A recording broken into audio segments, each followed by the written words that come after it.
There's talk of a third party. Bill Kristol and Mitt Romney are trying to put one together. Should they stop that? Well, I've heard that Mitt actually isn't looking at that. I'm not sure about Bill Kristol, but it's a suicide mission, because you're not only changing and throwing out 8 years of the White House, but you're also throwing out potentially generations on the Supreme Court. Look, we could have up to 3 justices change over in the next 8 years, and this is a suicide mission. It is not right. All right, there he is, or should I say here he is, the aforementioned Bill Kristol, editor of the Weekly Standard, ABC News contributor. Hello, Bill. Steve, how are you? I tell you, you make more news than anybody I know. So let me ask you this. Are you still in search and behind the concept of a third-party candidate running in this presidential election? I am. I'd like to have an independent constitutional conservative, and I'd love for Ben Sasse or former Senator Coburn, Tom Coburn, to run, and I think both are considering it, and I think we'll know this week whether we've got one of them or not. All right. We've got whether they choose to do it or not. Well, so let me just ask you, the reports are that Sasse said he's not interested, and Kasich too. Not that you've mentioned Kasich, but has Sasse told you he's not interested, or you still think he may be? He's obviously got all kinds of reasons not to do it, but I think people continue to talk to him, and he's been very courageous in saying why Donald Trump shouldn't be president, certainly why Hillary Clinton shouldn't be president. I know he wants to help find someone good, as he himself said in his now famous Facebook post, that he wants to find someone to vote for. So he could vote for himself. That's what I keep telling him, but he may decide that he has other obligations to prevent him from running. But he has not said that yet. He has not told you that yet, that he's out. Well, I'm not going to talk about whatever private conversations I've had with him, but we'll know soon. Okay. Now, do you agree? And I guess the answer is no, but tell me why you disagree then, if you do disagree with Mr. Priebus, that this is a suicide mission, that it's going to enable Hillary Clinton to be elected and appoint 3 Supreme Court justices. Well, because I think a strong independent candidate could win, first of all. I'm not convinced that I wouldn't do this if it were just to be a spoiler.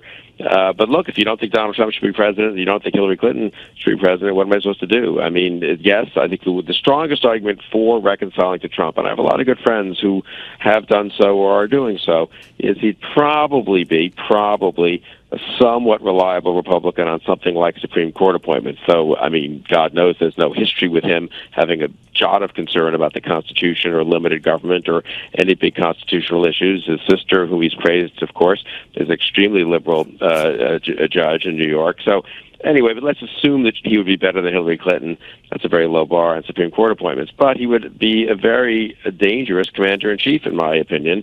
And it does not have the character or temperament for that, and that's kind of an important presidential qualification as well. So I would much prefer to help others have it to avoid this terrible choice of Donald Trump or Hillary Clinton. I understand, and let me just ask you one more time. For someone like me, you know, and you have children, and mine's a little younger, mine's 16.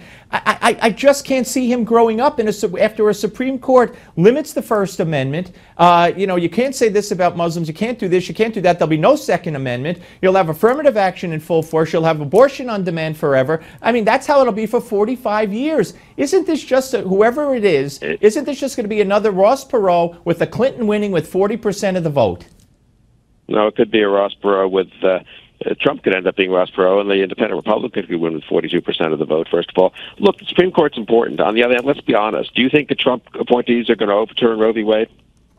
I think yes. Yes. I think they can. Really? You really think Donald Trump's going to do more than any previous Republican president? He's going to appoint such conservative, stalwart conservative appointees that they're going to overturn Roe v. Wade. I'm for overturning Roe v. Wade. I've spent 40 years arguing for it. Having said that, of course, abortion will still be legal in New York, California, and a heck of a lot of other places. Do you really think, it's very nice that suddenly everyone's decided to be a Supreme Court fundamentalist. Some of us have actually been quite interested in that issue for 30 or 40 years. Suddenly, a lot of people have never shown, not you, but others have not shown much interest in the Supreme Court, and suddenly that's the reason to support Donald Trump.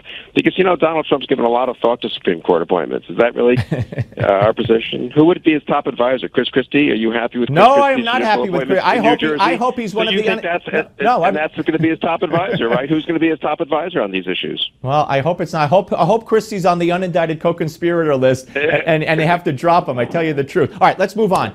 Hillary Clinton says that Bill Clinton, I don't understand the strategy here, maybe you could tell me, especially with all that's going on with the women. Bill Clinton is going to be the man in charge of the economy in a Clinton administration. What was that about? Well, I guess people think he was moderate on the economy, and the economy did okay in the 90s, and so it's a wise thing for her to say. It is a kind of strange thing for her to say. She's an awful candidate, if I might add. And, you know, it's really amazing that we've ended up with these two people as the candidates in a nation of 330 million. And I keep coming back to the fact there's 6 months to go.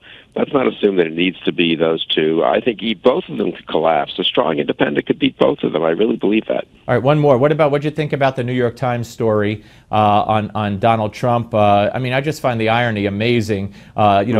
He's told women that they look better when they were thin, as opposed to the fact that they gain weight. He wanted one to put on a bikini, and that one in the bikini, who they led the story with, says, no. You took it all out of context. So, I mean, is this going to only benefit Donald Trump? I don't know if it'll benefit him. He and Bill Clinton both do not behave towards women the way I would hope that our president would behave, but other presidents have behaved badly as well. I think that's not Trump's. No, but I mean the things he says, it's one thing to do things in private and to be a hypocrite. It's another thing to say the things he said in public and demeaning people. And I really do think that's a problem. And for those who want to support Donald Trump, you don't have to be for the New York Times to be against Donald Trump. Bill Kristol, as always, my friend, thank you very much. Hey, thanks, Steve. Be well.